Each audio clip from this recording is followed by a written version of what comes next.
Se você está fazendo coisas na sua vida que você não gostaria de fazer por causa do dinheiro, ou deixando de fazer coisas que você gostaria de fazer por falta de dinheiro, você ainda não atingiu esse nível do sucesso financeiro, da independência financeira. Nós temos 4 níveis financeiros. O nível 1 é o nível da sobrevivência. A própria palavra já diz, você está sobrevivendo, você está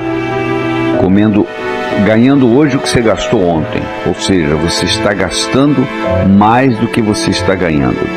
O nível 2 financeiro é o que eu chamo trocando 6 por meia dúzia, ou seja, você está gastando aquilo que você está ganhando, não sobra nada. O nível 3 é o debaixo do colchão, você consegue ganhar mais do que gasta, só que você não sabe como fazer essa sobra render para você. Você coloca ela, entre aspas, debaixo do colchão.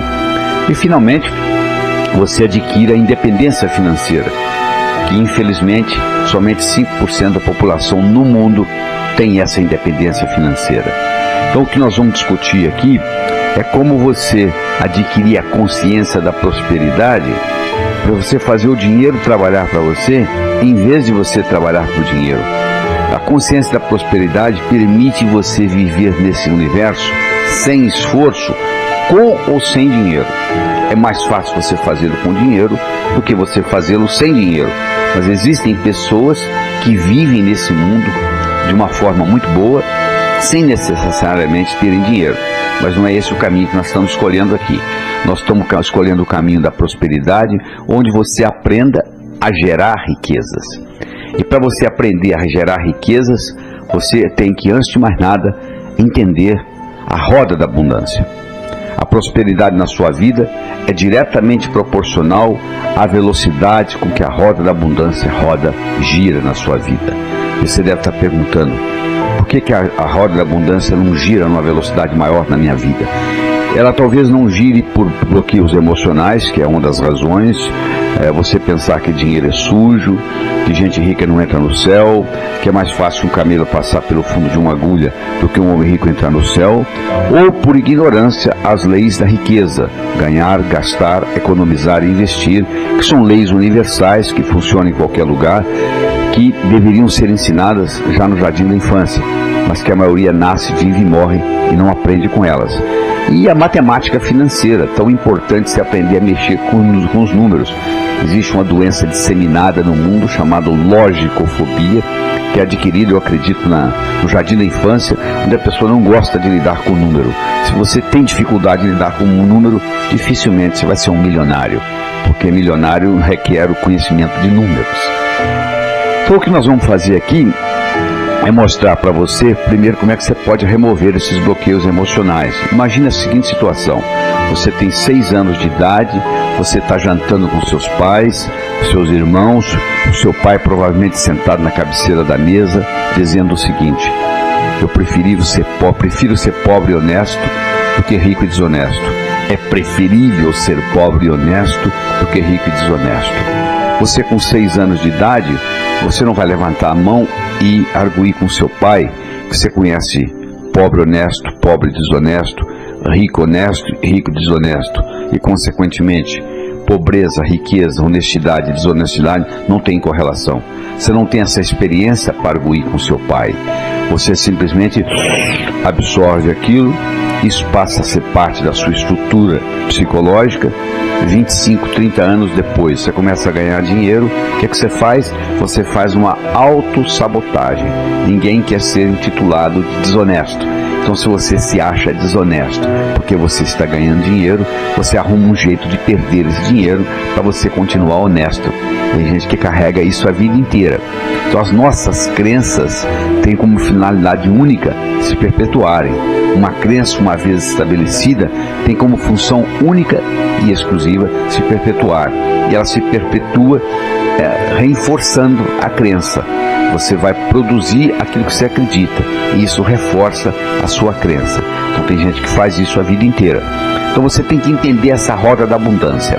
Você tem que entender que ela pode ser travada, como se fosse um freio de mão, pelos seus bloqueios emocionais. Eu quero falar de mais um. Por exemplo, Você está com 6 anos de idade, você não sabe onde você está indo, mas você sabe que é um lugar importante, porque é colocar a melhor roupa que você tem, e você chega lá e tem alguém falando assim: é mais fácil um camelo passar pelo fundo de uma agulha do que um homem rico entrar no céu. Terminou lá o sermão, o seu pai e sua mãe levam você ao zoológico, você vê aquele animal enorme, e você pergunta para eles o que é aquilo, e eles dizem: aquilo ali é um camelo.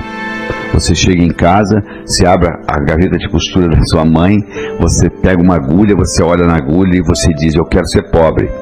Só que você esqueceu que você falou isso. Do mesmo modo que quem estava pregando esqueceu de lhe ensinar que há muitos e muitos anos atrás tinha as muralhas de Jerusalém, que continuam os resquícios lá até hoje, tinha os grandes portões que eram fechados às 6 horas da tarde, eram fechados às 6 horas da tarde, que todo camelo, toda caravana de camelo que chegasse depois das 6 não podiam passar pelos portões. O único jeito de entrar na cidade de Jerusalém era através do fundo de agulha, que era uma portinhola feita para camelo passar.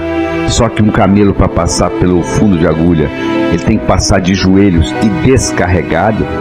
Passar de joelhos não é muito difícil para um camelo, e sem carga.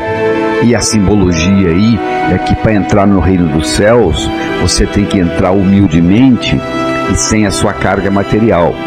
Caixão não tem gaveta, mortalha não tem bolso. Tudo que você, entre aspas, tem, na realidade você não tem. Você está tomando conta, porque se você morre, tudo isso fica aí. Você vai levar apenas a sua experiência de vida.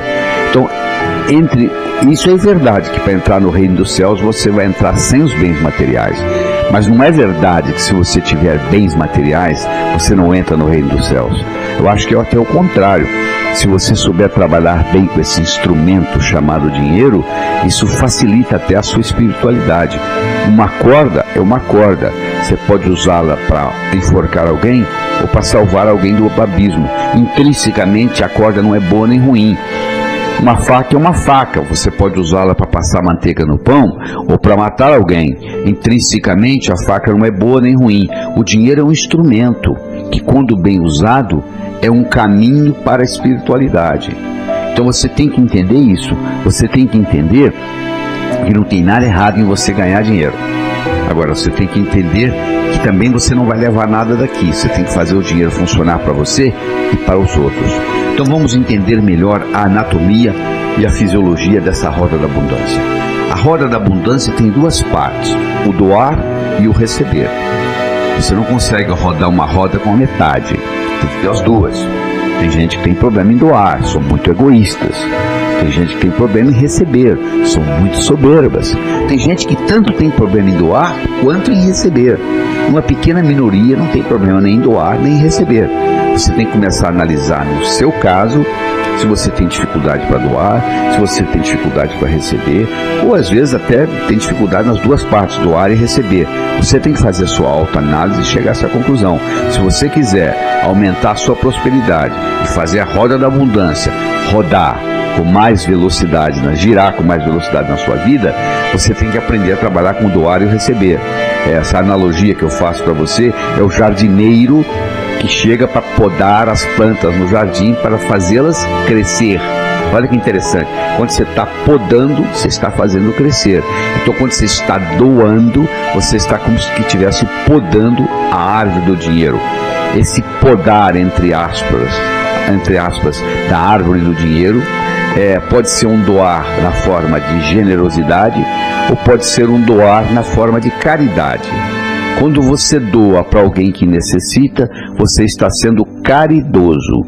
Quando você doa para alguém que não necessita, você está sendo generoso. Se você dá um presente para um amigo seu no aniversário dele, e ele muito bem poderia comprar esse presente, que tem dinheiro para isso, você não está sendo caridoso para com seu amigo no aniversário, você está sendo generoso. A recomendação é que você pratique as 2 coisas. Você tem que praticar caridade e você tem que praticar generosidade. Se você praticar só caridade, você está enviando a seguinte mensagem para o seu inconsciente: no mundo só ganha quem precisa, portanto eu vou ficar necessitado para ganhar.